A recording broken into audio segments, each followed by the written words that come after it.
Thanks for staying with us. So according to United Nations, October 4th every year, which is yesterday, is World Habitat Day. And the theme for this year is accelerating urban action for a carbon-free world. So commemorating this day, we have an environmental analyst who has partnered with different tiers of government in delivering sustainable solutions for the growing Lagos metropolis. Welcome with us, Tade Cash.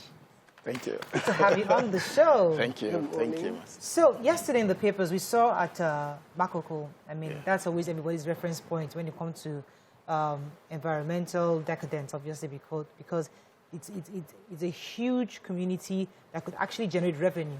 But unfortunately, environmental degradation is one of the issues with that environment. So as World Habitat Day was celebrated yesterday, what are some of the lessons we can learn to ensure and help communities like that to retrace their steps and begin to build healthier environments for their citizens? All right, thank you very much. The first thing we need to realize is that water is not our enemy. And like the late legend would say, you know, let me use Yoruba now. It will say that water is not an enemy. And so we have to learn to treat the slum as an opportunity where people are coming to find a livelihood for themselves. So all that we need to do is to find a way to upgrade this place, because you cannot eradicate slum. They are everywhere in the world. What you just need to do is that the more urbanized that we are, the more the urban poor we are going to have. I mean, people will be coming to find a way in the city. So all we need to do is to create an enabling environment to use the resources that is embedded in the same environment so that the people can find their own livelihood. Statistics say that we have more than 300,000 people living in this slum. So what do you do with the 300,000 people? And then it's going to create more problem for more people that think they have a better life to live in the city. So it's about finding a way to make it possible for them to be able to live a better life. So, help me understand how it is to develop Makoko, for instance, as case study. That's a slum that is on water. And we had the one that, you know, was former governor cleared in Lekki at the time. How do you develop these areas? Because when government decides to do it, it is capital intensive. Yeah. If Nigerians don't bring their mentality of something, we can always build floating houses. How affordable is floating houses to this? And can these people who live there already afford to buy it if the government were to do it in an arrangement like, you know, some of the homes that they have? Okay, thank you. Now, this is it. Floating houses is possible. Remember that these people are already living there. Now, that's the first thing. That's where they live. And that's why you call an habitat. That means they found a comfort living in that zone. That is the first thing. Now, what you need to do, remember that it's beyond living for them. It's also a livelihood for them. Because most of these people living here, they are into fishing and all of those things. So what do? You want to make sure that you reduce some of the nuisance that is happening within that zone. Well, I went to Badagry not too long ago, and that community, there were a lot of people in that community. I thought that they were uncomfortable in their community, they're fishermen. But I think one of the key things I've seen with these water area community is the fact that waste management is poor. What can we do for those people living along those waterways? How do we help them with their waste management? Okay, firstly, let me give you a very practical example from my own end. About almost a year ago, I bought a particular property on the mainland here, at somewhere in Solo.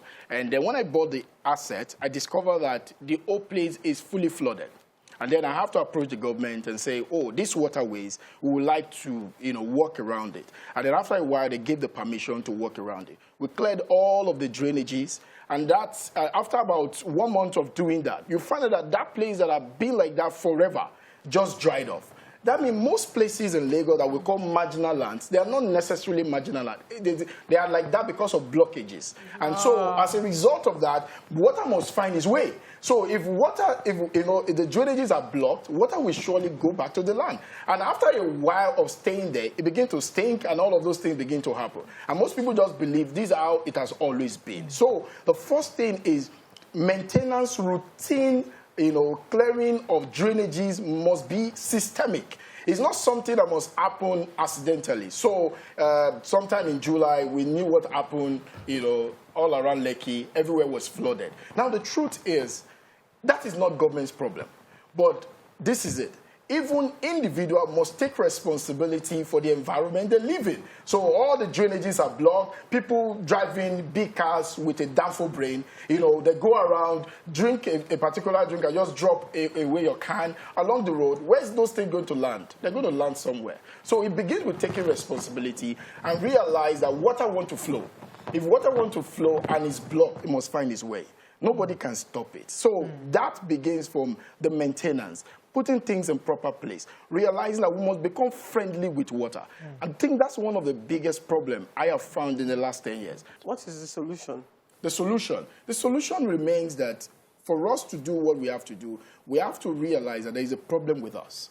And this problem, we'll find a way to accommodate it. We'll find a way to say that, okay, government have to find a way to relate with developers, people that build estate, people that build apartments, and say, okay, do you understand the dynamics of water system? How can we begin to create a new set of settlements in the areas of all of these things? For me, for instance, that's what I've done for the last 10 years. So build houses around, you know, watering area, create a different kind of environment. Now, when these people see what is going on, they have to see something. Now, I mean, as of today, there is nothing you can really show them that is so, you know, clear that, okay, this is what we're going to build for you. This kind of environment we're going to create in the long run. You can't see it.